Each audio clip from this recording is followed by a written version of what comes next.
Are you ready to take your business to the next level?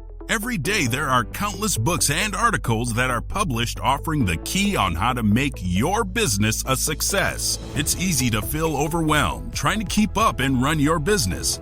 That's why Deb Creer created the Business Power Hour. Keep up on the latest trends, best practices, and techniques for how to make your business a success. Let the Business Power Hour do the heavy work for you. Good morning. Good morning. I am Deb Creer, and I am passionate about giving professionals the tools that they need to make themselves and their businesses as successful as possible. And I am so excited about today's guest. I read her book. It's great fun. Obviously, we're going to be talking about it, but I took so many notes, probably not going to get through them during the program because it was such a great book. But please join me in welcoming Lori Michele Leavitt to our program today. Welcome, Lori. How are you doing today?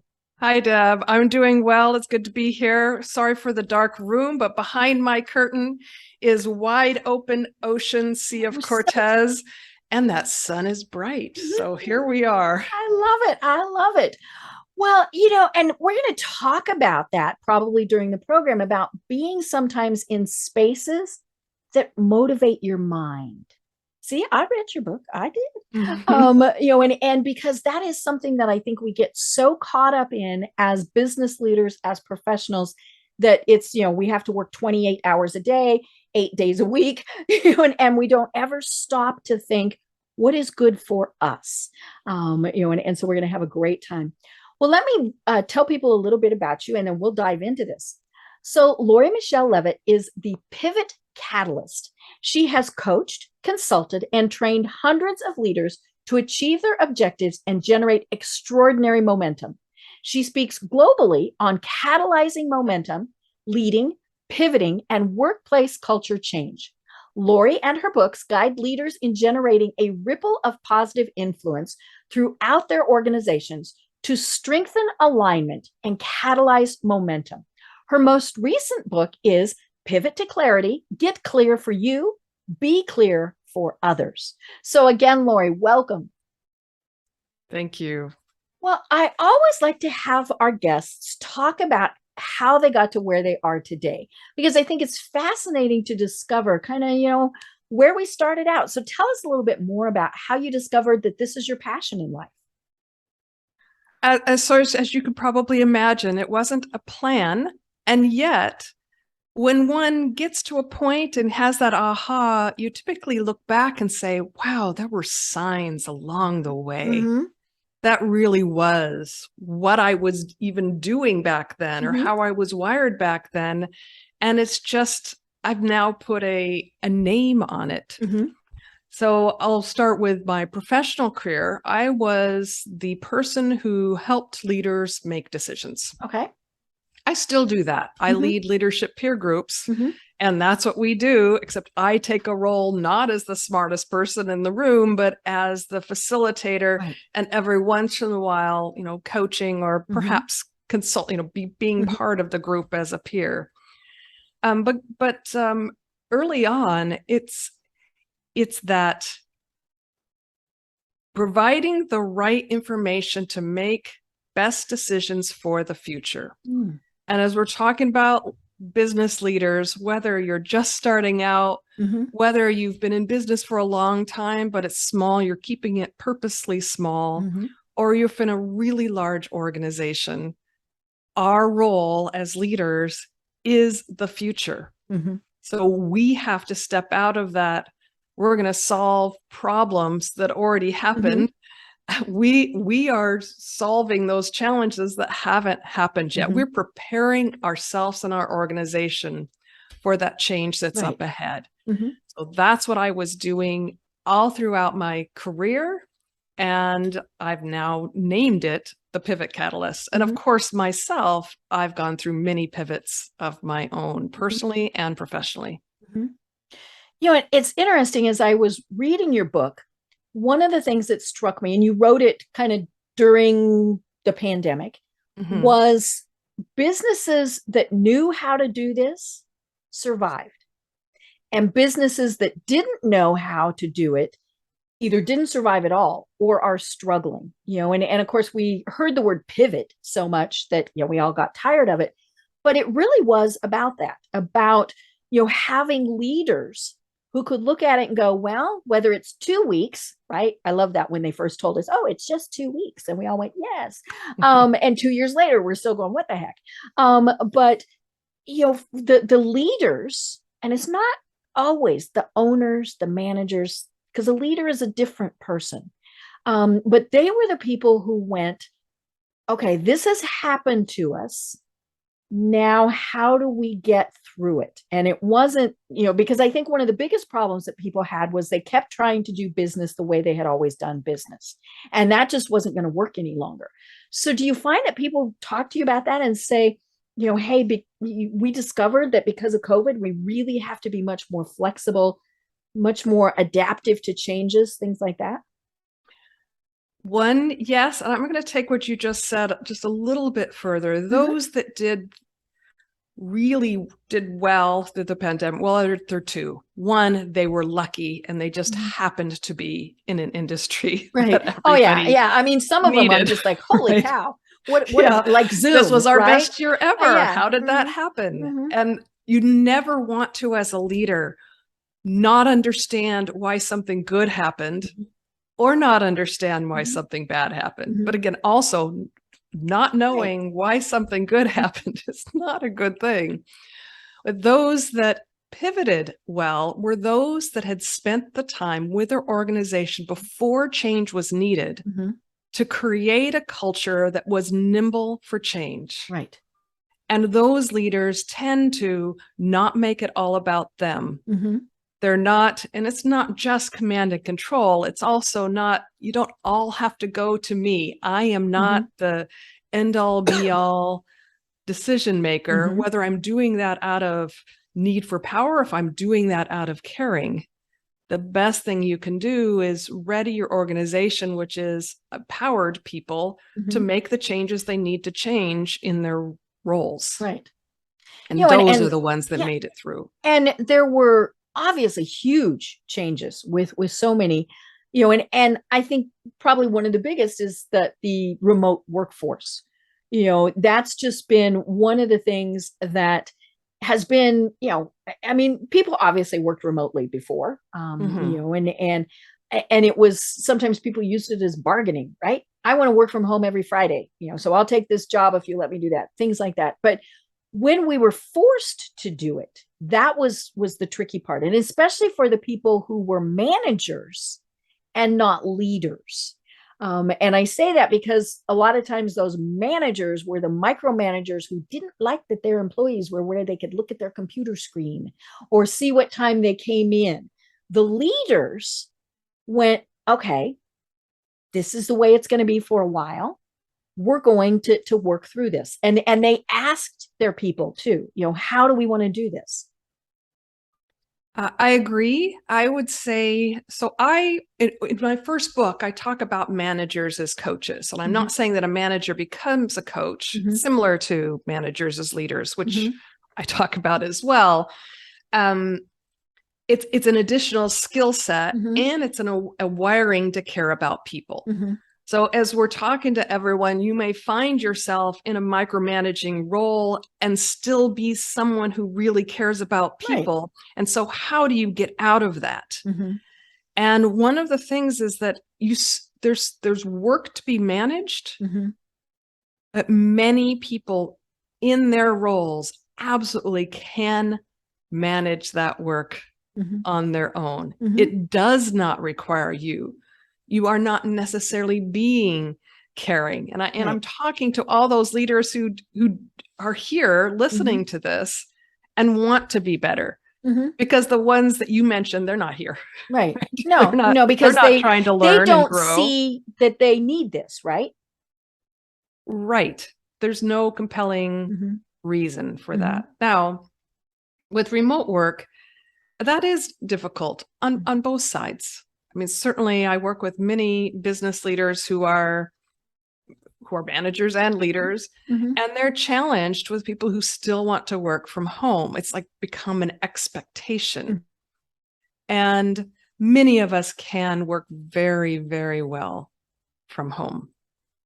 And yet we also still need some way to have connection. Right. So we can collaborate remotely. I have business clients that I've never met live.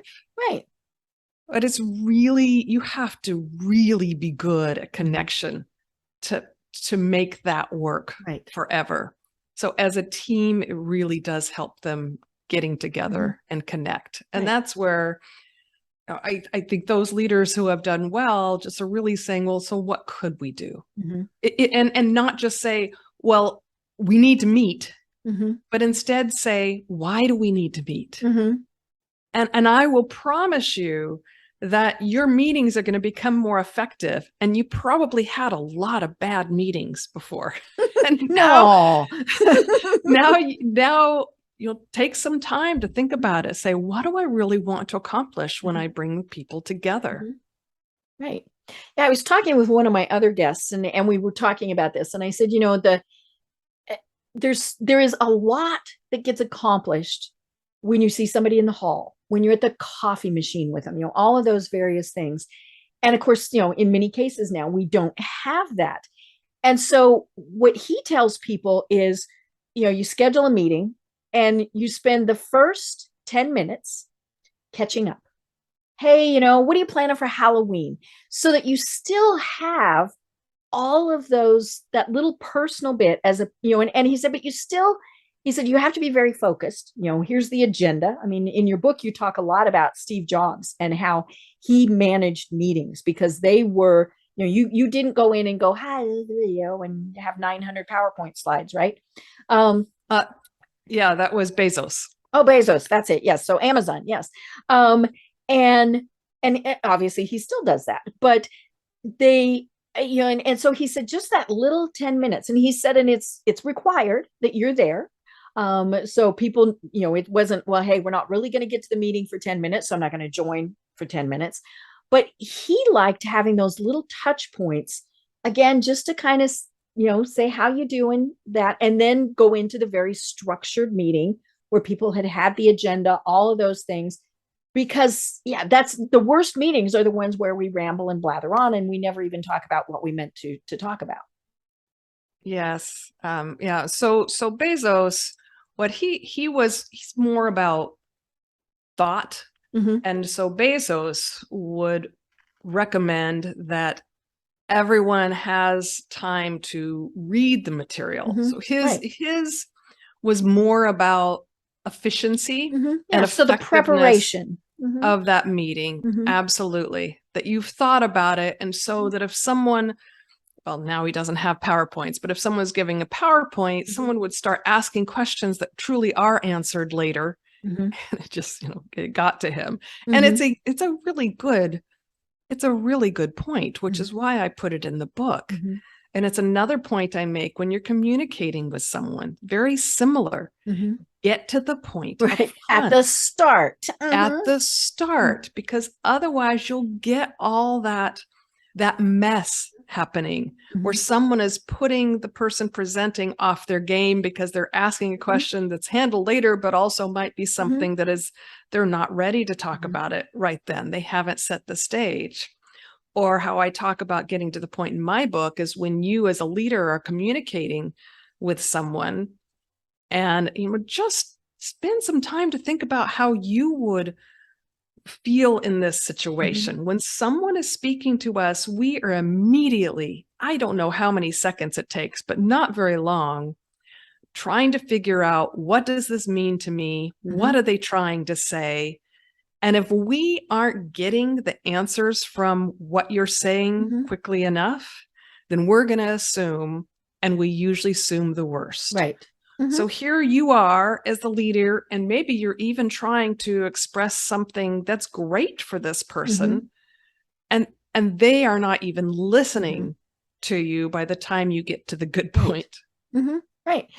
And you do talk about it in your book about getting to the point and then backing it up. You tell the story, you tell the reasons, all of those things, because you're right. We immediately jump to those conclusions. And I've done it myself where I have been giving, a presentation about something and somebody puts up their little hand and they ask a question and my response is, we'll talk about that later. That's a future slide, right? All of those things. And so not only are they a little confused now, they just thought, well, what I asked is not important. So then that kind of put them off and they're like, no, I don't care about anything else. You didn't answer my question. Therefore, you don't care about me. And they can't get it out of their heads. Mm-hmm. So it's natural for people wanting to get out of their heads. And so Bezos is also addressing that by them reading it first and taking notes in the sidelines. So they have it out, they have it down on paper, and they're better prepared for the meeting. Right. And then when they're better prepared, of course, the nice thing is they typically go more quickly. And if not more quickly, definitely more efficiently. You might still have a lot of discussion, a lot of questions, things like that. But because they've thought about it, they are asking the right questions as opposed to taking you into left field. Now, also imagine, and this is an important point that I make with the pivot, because a pivot is one of the reasons I wrote my first book, and I started thinking about it in 2013, well before pivot was talked about a lot. It was talked about mostly in startup circles. And even in startups, I was finding, creating change is not fast. So the decision to pivot is fast. Right. We're here, we're going to go here. The awareness that you need to pivot is not fast. Right. Except for perhaps in the pandemic, but still it wasn't, super fast. And then going through that is you're going to need to orchestrate things over time. So if you aren't doing this now, for example, in meetings, and think to yourself, okay, I'm going so define, what did you have? What are your meetings like? What do you even want to change it? It's not just because it's a tactic. Right. Have a reason why you want to change it. What do you want to change it to?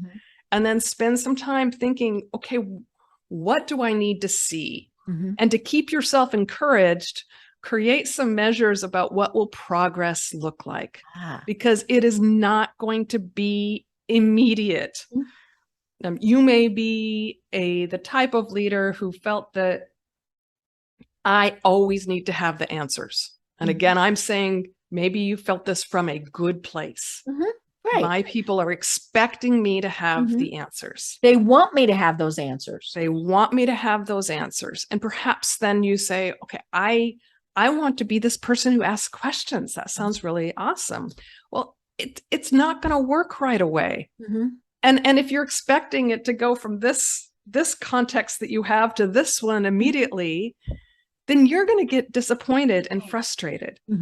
But if you have some plan, I'm going to talk with this champion first. I'm going to have some one-on-ones. I'm going to do something to prepare people for this change that they're going to be seeing in me.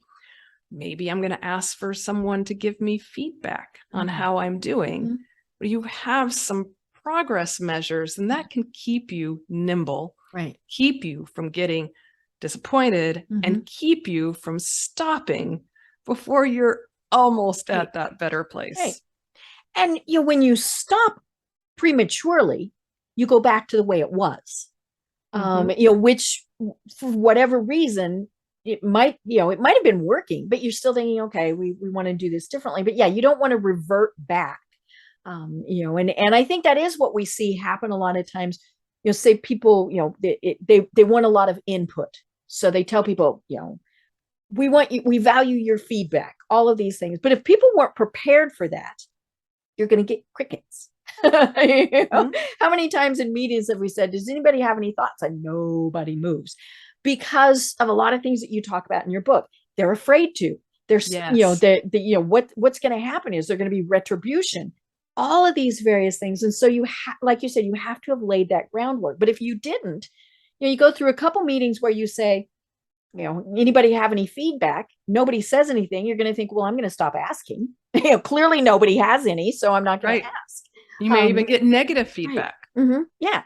And so it's like, so maybe you go to smaller groups and say, okay, what do you think? One person, what do you think about this? All of those various things to build up is because the other human nature is why is this different? What's going on here? Is there something wrong? Why are they all of a sudden asking us for feedback, or whatever it is, because we went from A to Z, forgetting all the other parts of the alphabet. I also love how you just said that, because you said that from a state of curiosity. Mm-hmm. Oftentimes your employees won't give you that benefit, mm-hmm. but that is something that you can start modeling by staying in question, mm-hmm. and not being the person who is trying to figure out, mm-hmm. do they know what I know? Mm-hmm. But instead you're being the person to go, that's weird. Why did they react that mm-hmm. way? And not take it personally, mm-hmm. but truly be curious. Mm-hmm. Why did that just happen? Mm-hmm. And what can I try differently? Right. And it is always interesting when, because we'll fill in those blanks too. We ask the question, we don't get the answer we were expecting or wanted, and then we fill in those blanks. But I love that you mentioned curiosity, and you talk about that a lot in your book. And to me, I love that part, because as leaders, we have to be curious. We have to be humble. We have to be looking for those answers and not assuming that we have them all, even if they verify what we already knew, right? But it's not a show of lack of knowledge, lack of any of those things, to be curious. I go back to like 3-year-old kids with the only word they know is why. Right. And they know, okay, if I touch that, I'm going to burn my hand. Why?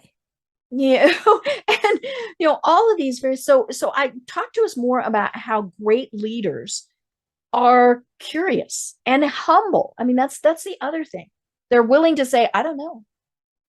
And so you asked me at the beginning a little bit about my history. Mm-hmm. And I remember one of my early readers said, wow, you talk about know-it-alls a lot. And you asked at the beginning of the call something about my history. Well, why do we like me who write books as a gift to the world, mm-hmm. why do we write them? We write them because we have learned something, mm-hmm. and we want to share it. Right. I was a know-it-all. Yeah, I'm going to raise my hand too. Mm-hmm. And it was from a good place. I was being helpful, the expert. Mm-hmm. And I have a global team, mm-hmm. and many of them expected hierarchy. It's mm-hmm. just, it was their comfort. Right. And so I did a couple things. One is I shifted myself from consultant to coach. Now I still do both, mm-hmm.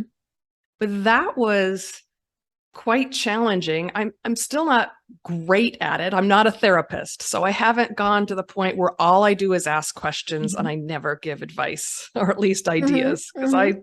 I call myself a performance coach. Mm-hmm. But as a consultant, you are in the room as the person who's going to fix things. Mm-hmm. That's why you're there. Right. You've been hired for that knowledge. You write the report. Mm-hmm. Absolutely. And that was my role for decades, mm-hmm. whether it was in business or working outside of business with the business leaders. That was my role, mm-hmm. as the expert. And making the shift to becoming a coach required greater curiosity. Mm-hmm. And it took some time, mm-hmm. to do. And so be kind to yourself, mm-hmm. that it's going to take some time. Well, and as we said, we want to be helpful, right? I mean, and I think especially women, because we're nurturing, we're caring for people. And so we want to solve that problem for them. We want to tell the child, don't touch that because it will burn you. Now we don't want to encourage them to touch it to figure it out for themselves. But, we just want to fix it. And sometimes it's, I know better. I've been there. I've done that. I'm going to save you the pain of touching it yeah. and figuring out that it's hot. But it's, and obviously people learn better when they experience it themselves. I could tell somebody 20 times, don't touch that, it's wet paint. But the 21st time when they touch it, go, ew, that's what they're going to remember, right? And so curiosity is very important. My book, my second book, Pivot to Clarity, is in 2 parts purposefully, because there's one aspect of clarity, which is getting clear for you. And that is you as the leader or as the CEO of your life, getting clear about the future. And so it's the future. So you can't know it. Right. And one of the things that I really focus on is allowing yourself the time to pause. I love this part of your book. And I've made some videos that I don't go into it in the book of, what does it mean to pause? And what does it look like? Right.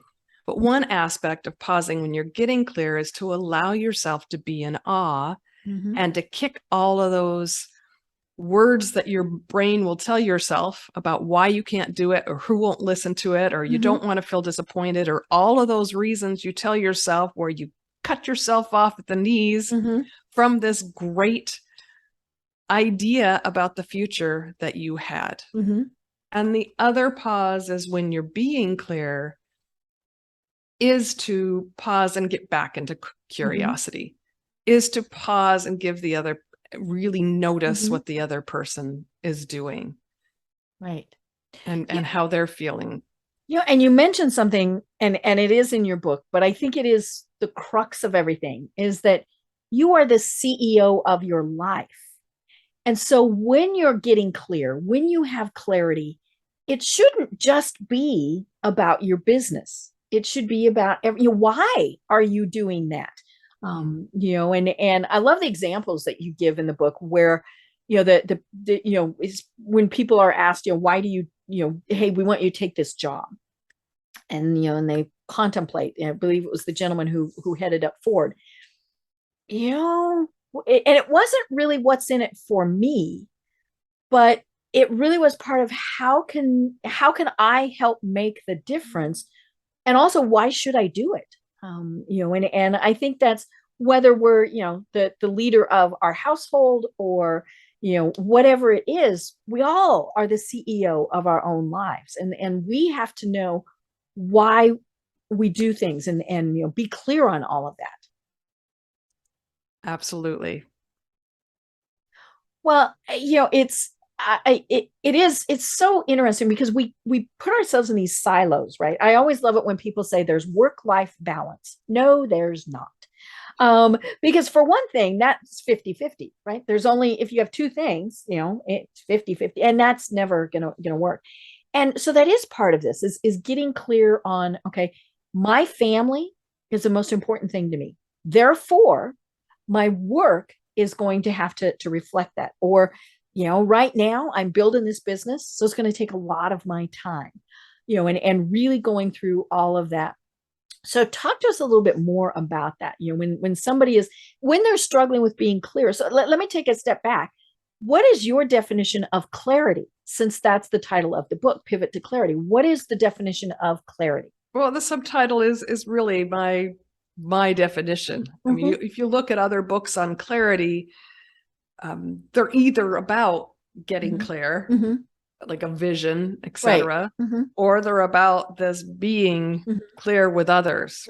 And one is that level of clarity. So my definition of clarity, when I'm talking about getting clear, is only to the point of yes, is to get to the point of inspiration. How does that feel for you? It is not about, yes, there are 2 types of getting clear. You can be getting clear when you're trying to understand something that happened and you're wanting to solve it. Right. But that's not when I'm talking about clarity. I'm talking about the big stuff, the stuff in the future, and it's going to be fuzzy, and allow yourself to be fuzzy. Right. Don't go into that strategic planning session or your noodling or whatever and just think of incremental at that point. Think big and then step back and say, well, then what would I do next? Or maybe you're thinking big and then you say, all right, if I wanted to be way out here at this place that scares me, I can't even imagine how I'm going to get there or explain it to anybody. What would I have what would have to be true for me? Right. Let's say when I was thinking about being a speaker, and I'm envisioning myself on stage, and then I might say, well, a milestone would be that I'm talked about by these people, or that I'm becoming part of this group. And that's not necessarily a next step yet. That's more like a milestone. Right. And then I might say, okay, so for that's more concrete. For those two things I just mentioned, what might I do now along the way? And if I could see more strategy sessions, working like that, if I could see people doing somewhat of what Bezos talked about in his meetings that aren't strategy meetings that he's talking about, but that actually that everyone before they went into the meeting was thinking big like this, how powerful would that be? Right. Right. And I love that none of it is written in stone. I think that's the other thing is, we know kind of where we want to go, but things are going to happen and we have to adapt and we have to change. And you use the word nimble. Who would have thought we'd have a pandemic, right? Who would have thought we would have had something like September 11th? I mean, all of these various things, if you're not nimble, your business is not going to succeed. And let's be honest, your personal life will not succeed either. So I think that is kind of one of the things is, if when we get so structured and structure is comfortable, we know what to expect and things, but then that outside world comes in and it's like, wow.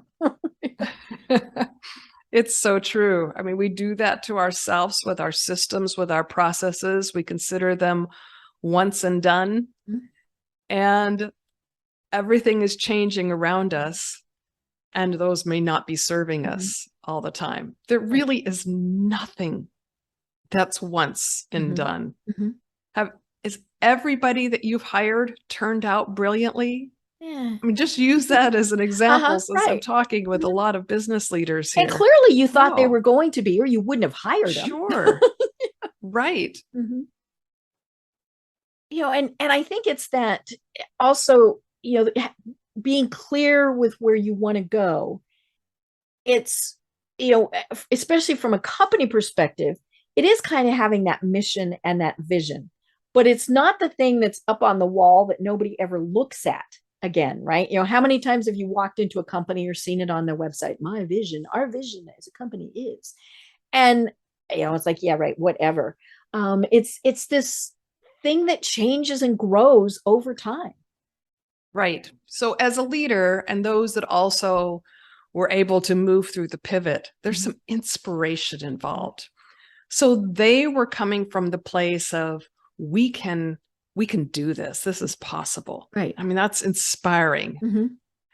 And so they weren't going directly into the, okay, now we're going to, do this and you do this and you do that. That's not the first step that they took. Yes, at some point you need to get to what are our next steps. Right. But the first one was, we can survive an execution plan. Absolutely. And then what do you communicate? So let's say that you've come up with this great idea and you've come up then with some, you've added some meat to it. You've determined some early measures to just at least say, is this even possible? Right. If we moved back and what we have to do this year, so then you focused on this year, is that even possible? Who might do what? Right. And then you're communicating that first. Think that you've just been in the room for, I don't know how many days. You've probably thought about it a lot longer. And then you're going to express that to someone and you're expecting them to get it the way you get it. So you're going to have to know how to communicate with people and how to do it continuously. What are you as a leader? Many people that I work with, especially developing leaders, they're so used to being in an operational expert role. And then they're moving into leadership and they're not used to that, not feeling busy because they don't know how yet to fill that with the purposeful work that they've just stepped up to, taking on the responsibility of serving as a leader. Right. Which is to continuously communicate and to always be nimble in the ways that you're going to communicate. And then to, maybe you'll shift it again, or maybe, as you mentioned, you'll say, I don't know, and you'll remain curious. And, you're steering this organization. I mean, everyone is looking to you for that. They want to feel that you're worth following. They want to be inspired by what they're doing. They want to feel that they are adding value in their role. So they would love to know more. Doesn't mean they have to become strategic. Right. But they want to know they're part of something bigger, and they want to know what they can do. So it's out and in and out and in. And you just keep doing that in your leadership role. Right. And continually, as you said, getting that feedback, what is working, what is not working. Because so many times, especially as a leader, you don't know, even if you're just leading one person, you don't know the little intricacies of what they're doing. I have a producer for this program. Absolutely love her. We've been working together for more than 4 years, but she's the person who communicates with the guests. And every once in a while, I will say, what do you tell them? I mean, and it's certainly not that I'm criticizing her, because clearly things are working, but it's more, for my clarification. Oh, okay. Because sometimes a guest will say, this was what she said, or something like that. And so it just kind of helps to get that feedback, and things that I would think are important, she might have discovered they never ask, they don't care. So why, back to being succinct, why put it in there if they don't care? And it doesn't matter to them. And I might really have thought, whoa, this is like the selling feature of everything. And they're like, nah, not so much. So getting all of that feedback is where it's important to do, because then again, we pivot. Okay, well, obviously the message changed. That's okay. And that tells me that you've also created a safe place where you can have those conversations. Right. Because if she were someone who had a fear of blame, and you asked your question and she didn't know that it was safe yet, then she would feel blamed and likely would not be able to budge. Right. And her answer would be based on that fear of blame. Yes. And would be, yes. Yeah. And so it would, and I think that's, and you talk in your book about the difference between hope and fear. And, so many times, and it's kind of human nature that we're in that fearful stage, right? Why are they asking? Why do they want to know? I just wanted to know because I need to know if we can schedule a meeting at that time. I mean, whatever, but when we communicate, that's the key. It's not just say, tell me how you do this. Then you need a follow-up. Tell me how you do this, so, or because, or whatever, so that they then know why you're asking and they're not in that fear mode. But it's, fear mode is a very powerful driver for everything we do. And that chapter that you're mentioning is chapter 7. And that is the chapter that I give away. If someone on goes your website, to I saw that. thepivotbook.com, which is the book series. There are only 2 so far, but there will be 7. Or goes to the landing page for Pivot to Clarity, they could pick up that chapter. Right. And hope is also kind of one of those two-edged swords, right? We hope that things get done, but hoping for it has to be followed by something else. Yeah, we leave it there, right? Ooh, that felt good. Now everybody's excited. And yeah, we hope that we make $1 million this year.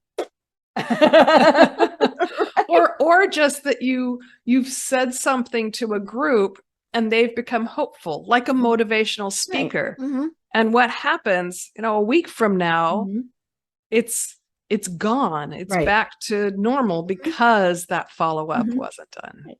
Well, and we've all done that. We've, whether it's in person, online, reading books, whatever, we read those inspirational people. and they tell us, you need to do this and this and this. We're like, oh, yay, yay. We become their cheerleaders until the real world comes back. And part of that is because they're no longer leading us, and because we went to that talk, we listened to that TED, whatever it is. And they got us excited, but then they finished.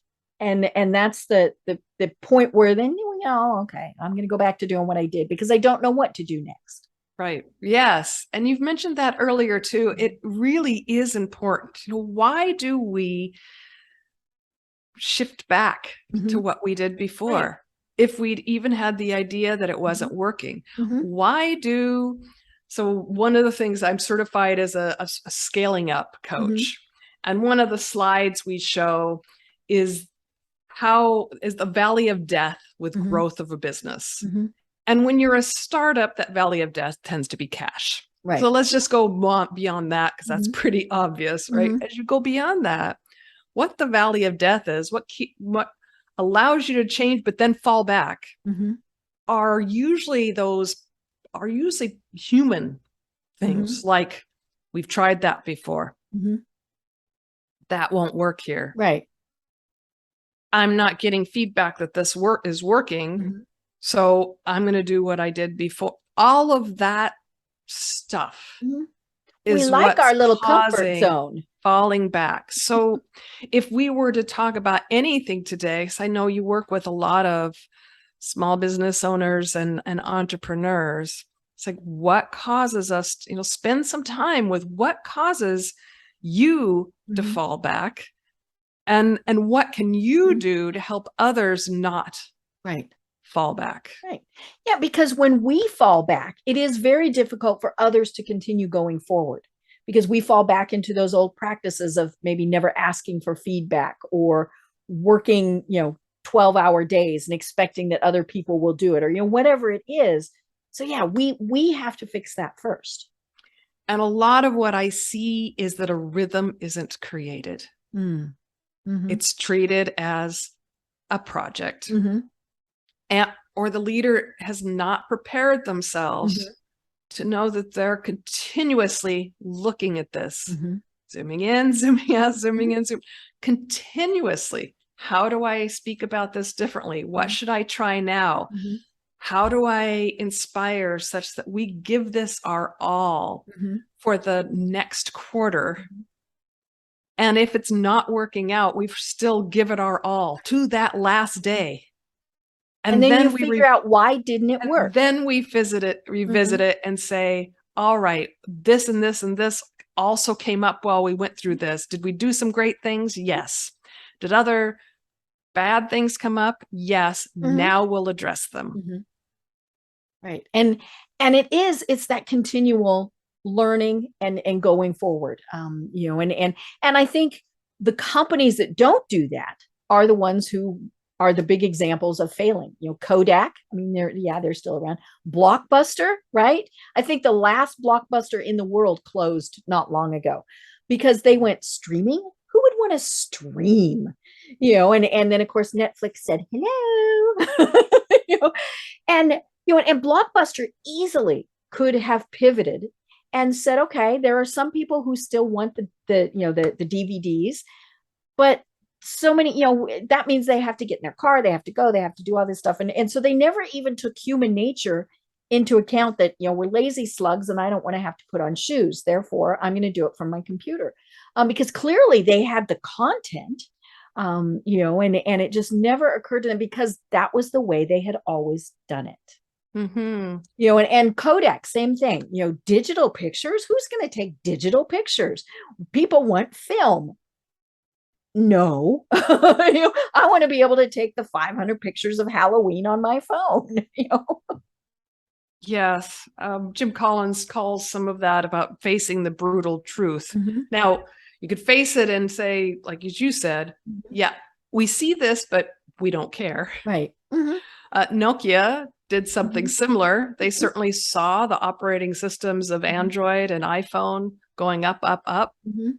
And they chose to stay with a Microsoft, phone operating system. And, it was their demise. They're still around too, because they had new leadership come in and they've pivoted. So they are mostly a networking company now. Right. And it's interesting because you just said something really important, new leadership. That's what often has to happen for a company to make a major shift is it needs new leadership, because it's back to what we were saying at the very start. The leader thinks they know it all. They think, and they certainly don't want to admit that they don't. So how can they change if they know it all and they think they've been right? And so, that's where we see those new leaders coming in and big thing that just happened as we are recording this a couple days ago. Twitter was sold. And it'll be interesting to see what Elon Musk does, because he's already cleared out some of the senior management. Now they're saying there's going to be a huge shift, and part of that is because he has his vision for it. Is it the right vision, the wrong vision? Who knows? Only time will tell. But yeah, when there's a major change, it's usually because there has been a change in leadership. And some of the changes are different than we're used to. Right. So we're used to changes with, okay, the interest rates are up or down, or we're in a recession, or things that have been around forever. And so we, get our teeth in them. What about all this new stuff? DEI, ESG, AI, CSR, things that aren't tactical per se, they're more cultural, and yet they really are important to your sustainability, continuity as a business. Right. And we're just not used to it's tough feeling not good at something, right? I get that. But that is what leadership requires. If you fall back to what I know and how to change this light bulb. I know that's simplistic, but you're really not going to be able to lead anywhere. Right.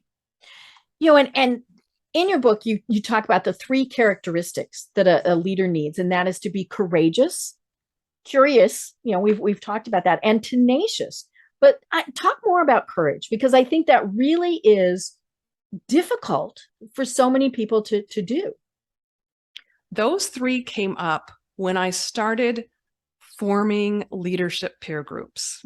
Because for me, it wasn't about, I need to look at these leaders who have businesses, 5 million to 500 million. It was more than that. It's about character. If you're going to get that connection in that safe place where anything can be said, that's going to help them be a leader. So it's personal and professional. Right. And so I boiled it down to 3 characteristics that I look for. And one, as you mentioned, they were courage, curiosity, and tenacity. And courage in this context has to do with being willing to be vulnerable. Like we were saying, humble. And humble, right? I mean, and vulnerability and humility kind of go together, right? That you are willing to say, I don't know, or you don't feel like you have to pick that up as, well, I'm just doing great, right? And there's always something. You don't have to be, rarely in my group. I mean, there are some groups that are all about people who are really needy. Rarely in my group, they're not usually. I mean, when I'm bringing someone into the group, they're not saying, I've got this and this and this challenge. They're saying, I'm open and I'm ready to grow. I think this could be better. Right. I think I could be better. And in order to make that happen, they must have the courage to be vulnerable. Right. Now, tenacity is kind of a different, because, it doesn't quite seem to fit. So talk to us a little bit more about that. So tenacity has to do with having what it takes to get through even the most ridiculously tough stuff. And I mentioned before that we give up too soon.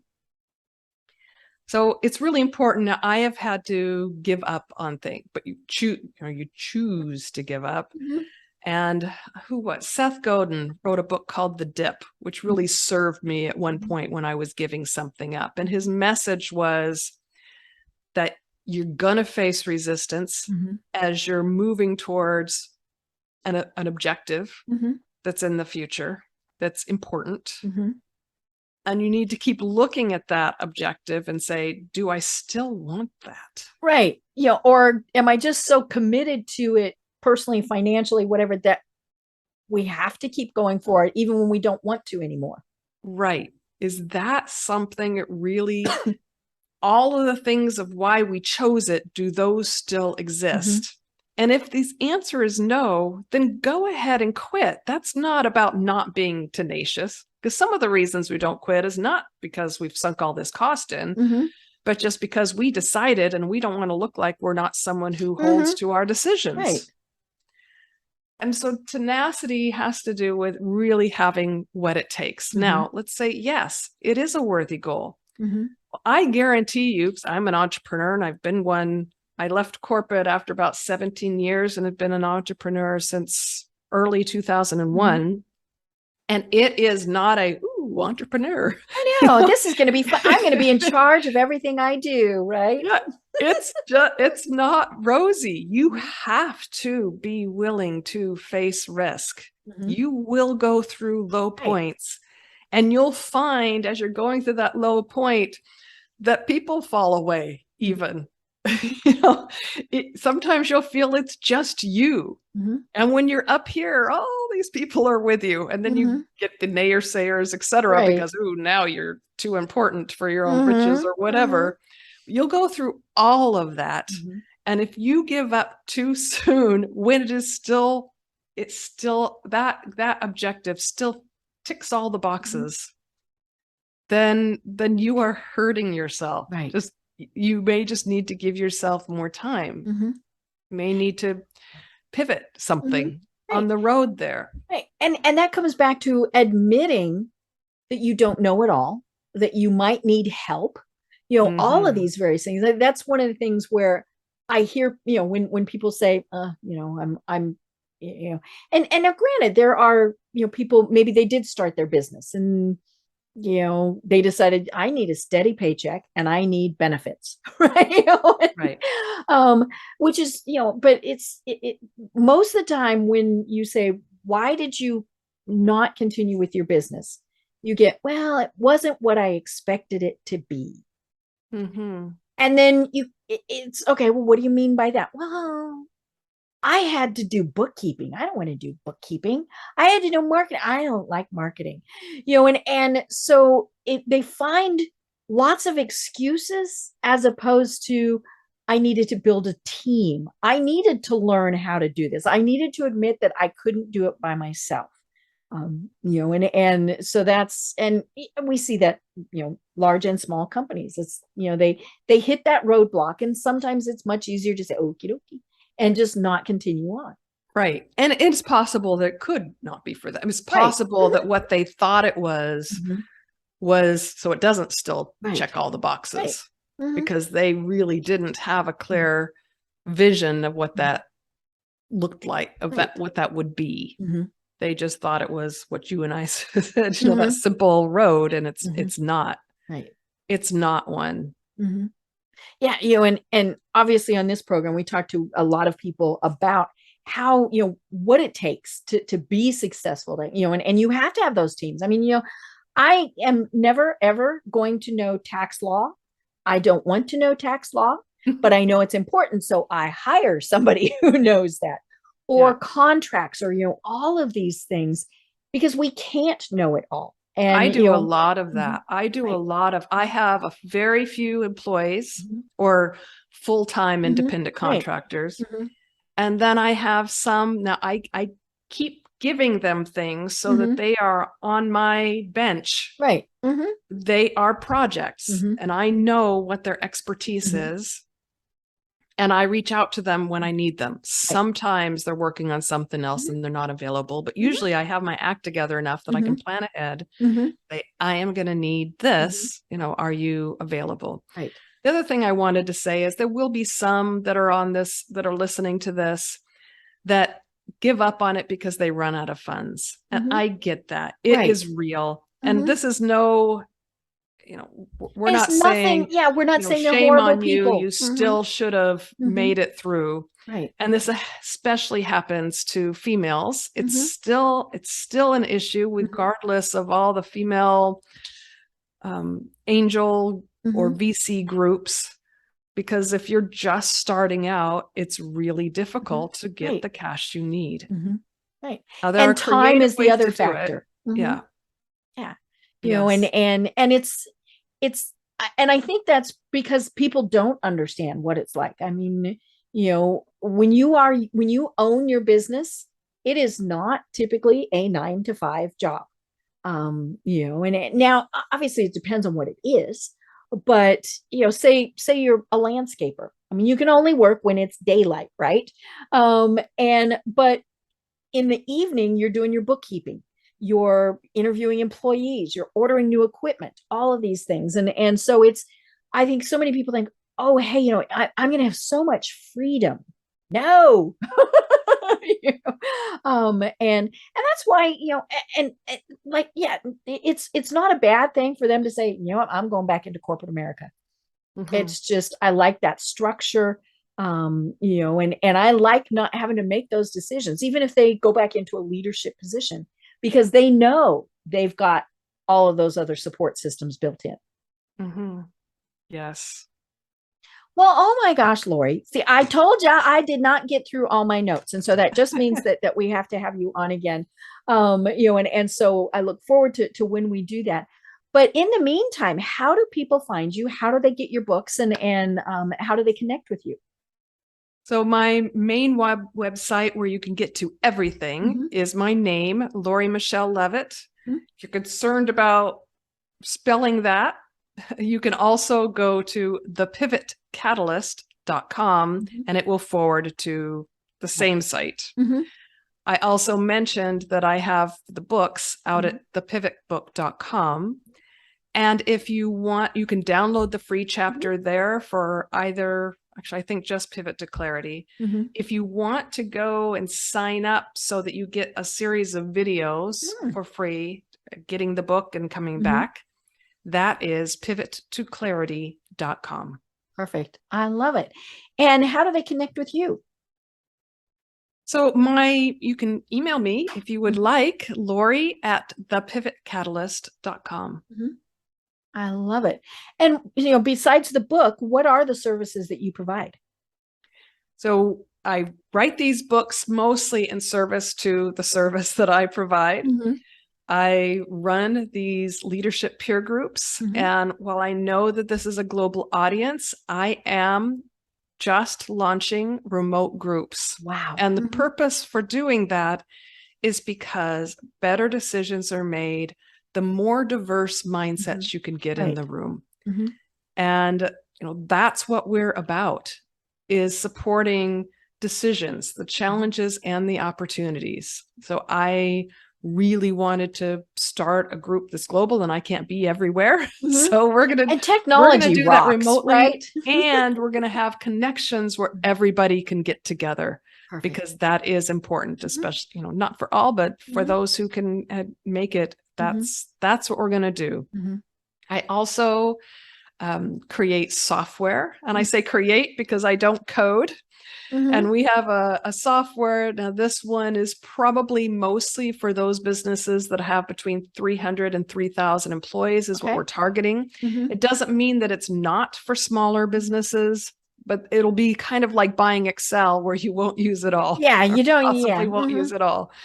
And that's called alignedmomentum.com. Right. And there's links to all of this on your website too. Yes. So I love that. And then that. occasionally I do one-on-one coaching, but not often. I really love the groups. It's just so much more powerful. I find the transformations. When I do work one-on-one, it's usually me with a business stepping in with their senior leadership team or whomever is really there to make decisions that affect the entire organization. I love it. I love it. Well, as I said, we'll have you on again because this is such great information. And like you said, you're going to have a series of books. So look, we just have, Next one's on talent adaptability. Ooh, that'll be interesting. So we will definitely have you on again for that. But until then, do you have any final thoughts that you want to leave everyone with? Well, for what we said today, one is remain curious. You deserve it. Take some time out, even if you're the busy entrepreneur we were talking about. The time can just be a walk around the park or whatever, and think about yourself and allow yourself to think without cutting yourself off and getting down in some ditch. Also, consider reaching out to get support. And I'm not just promoting my peer groups, I'm promoting any peer group. I wish when I started as an entrepreneur that I had a safe place around me of peers to help me in making decisions, especially about key people, whether they were vendors, alliance partners, employees that were more of like a partner level. That was a big hiccup for me. And having a peer group would have helped me avoid that. So would love that for everyone else. I love it. What a great thought to leave everyone with. I'm Deb Creer. I've been having a wonderful discussion with Lori Michele Leavitt, the Pivot Catalyst. And until next time, everyone have a great day. Tune in for our next program for even more trends, best practices, and techniques for how to make your business a success. The Business Power Hour, hosted by Deb Creer, is proud to be part of the C-Suite Network.